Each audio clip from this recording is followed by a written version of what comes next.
Here we are at Forest Lawn. I'll make a special trip out here today. This, of course, is a star-studded cemetery, as well as just a beautiful place to call your final home. There's Betty Davis right over there. So many legends buried in here. But the reason I'm coming today is kinda want to visit Carrie and Debbie. As you guys know, when I stay in Las Vegas, a lot of times I stay with Todd Fisher, who was the son of Debbie Reynolds and Eddie Fisher, and the brother to Carrie Fisher. And they have kept Debbie's home inside their home. When she would go to Vegas, she would stay with them, and her plan was actually to go live with them at the end of her life. And the room that they kept there for her that she would stay in, they allowed me to stay in, and they keep it exactly the way she left it when she was there. They have photos of Carrie and Debbie all over the place, Carrie's Christmas tree, and I just, in a weird way, I kind of feel like they're family. So being in town, I wanted to stop and pay my respects to them. Walking over here by Liberace, visiting Liberace, one of Debbie's friends. I never noticed this before until I talked to Scott Michaels. He used to have one of his other family members' names right there. It's been removed. Final resting place of Liberace. Liberace, we were just out at your mansion in Las Vegas, visiting it.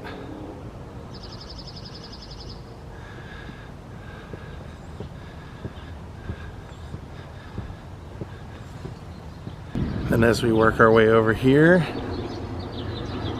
right over here. Well, hello ladies. Hello ladies. I love that somebody's brought them flowers.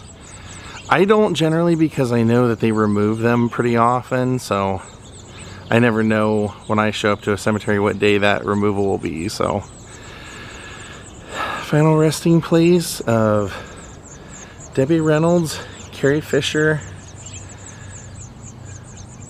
Two wonderful people I feel like I've known probably my whole life from Todd's book.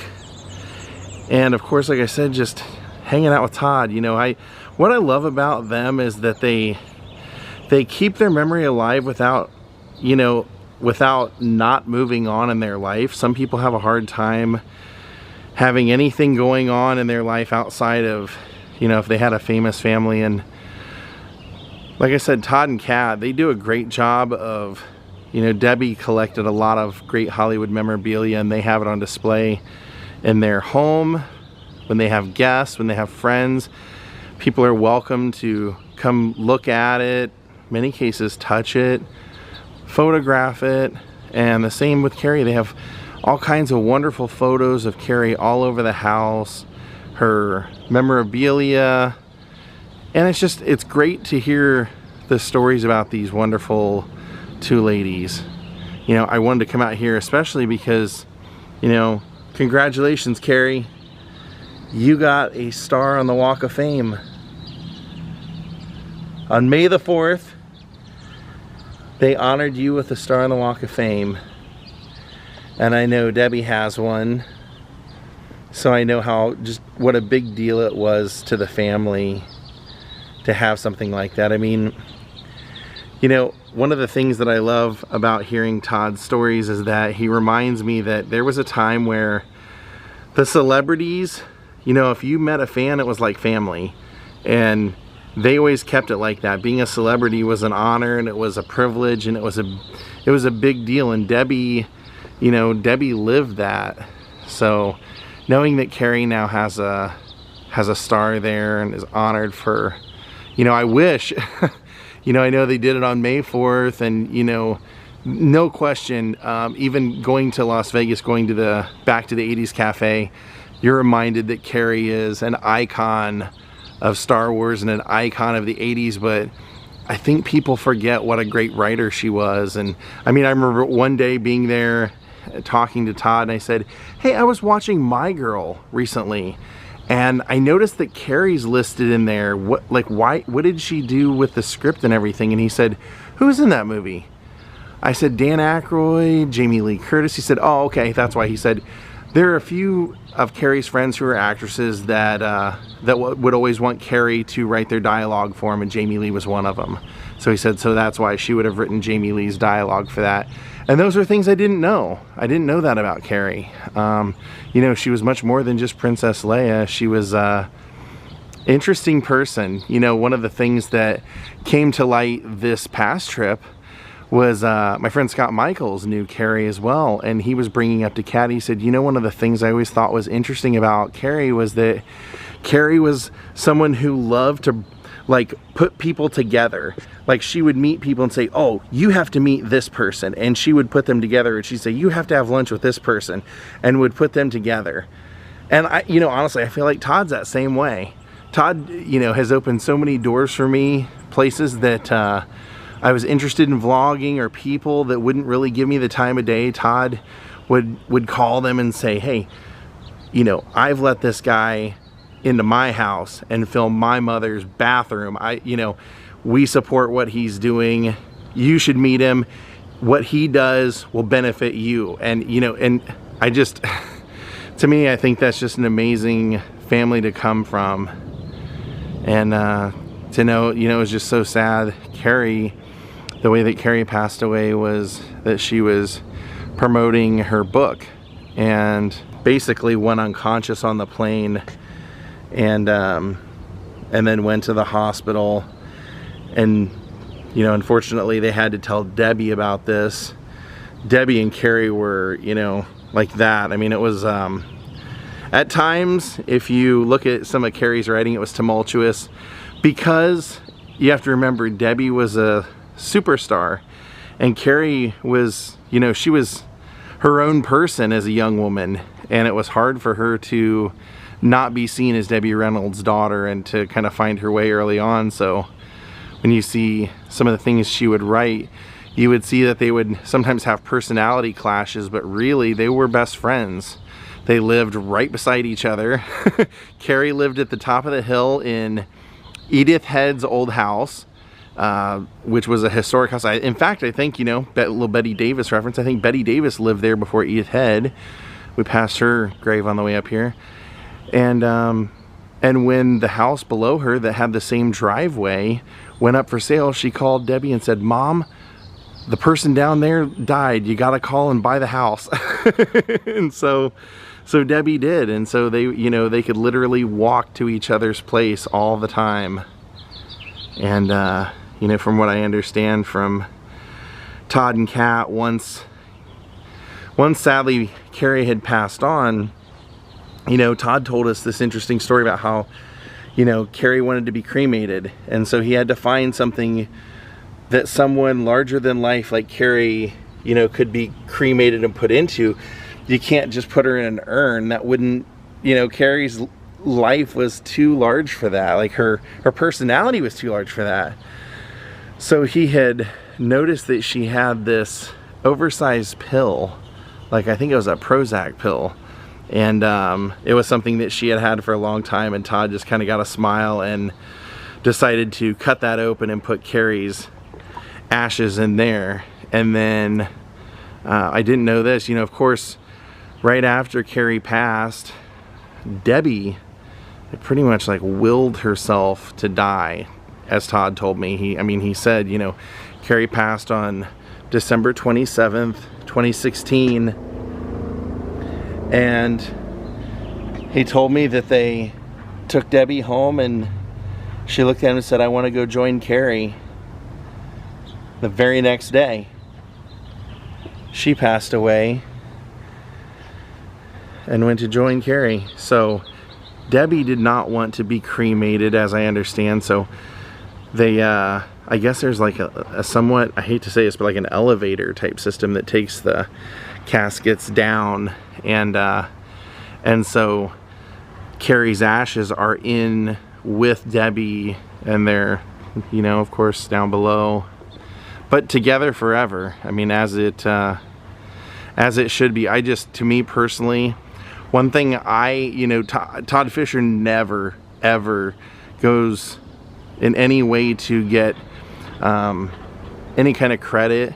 But I personally know and have overheard from other people, mutual friends, not him, but I know that he's done it.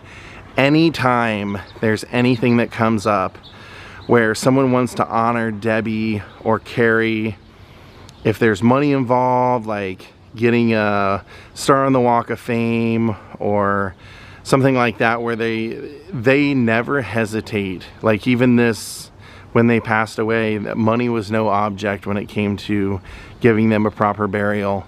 And I think that that's just amazing. They go out of their way. If someone wants to do a retrospective on Debbie or a museum to Debbie, they try and work with them because they know that that's what Debbie and Carrie would want. They would want to be remembered for their contribution. So I felt like it was very important being in town to come out and visit them, because I know Todd is so busy, for those people that don't know, and wonder, you know, I've seen people comment sometimes like, oh man, he must be sitting on a mountain of money from all the inheritance and the memorabilia.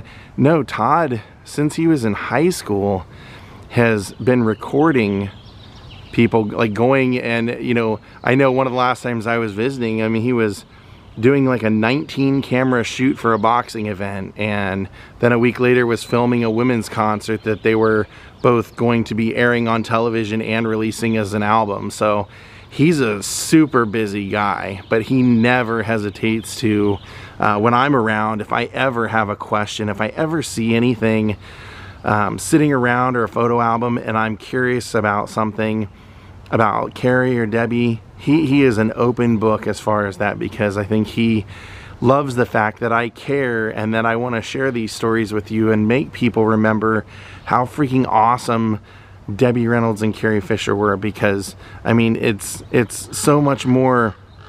Debbie Reynolds, so many people remember her for so many different things, but when I think of her, like one of the first things that pops into my head is the movie Mother. That's something that a lot of people don't even know, but it's just like, you know, for me, that is what I always thought who Debbie Reynolds was. And you know, she has such a catalog of amazing movies and musicals and so many things that she did, owned a casino, and just did so many things in her life that I feel like both her and Carrie should be remembered. And that's so awesome that Carrie got her star. Rest in peace, ladies. One of the things also I wanted to say is I've been out here a couple of times and I've shown this in holidays where they'll have all kinds of beautiful decorations and everything, and that was because Debbie's assistant had continued doing that since 2016 when they both passed, and unfortunately her assistant passed away. So it's, that tradition probably will not continue in the same frequency that it had.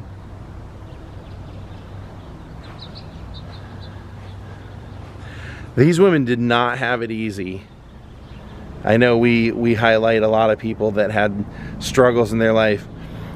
Debbie was getting ripped off by just about every person, like every man that entered her life was finding a way to get his hand in the cookie jar.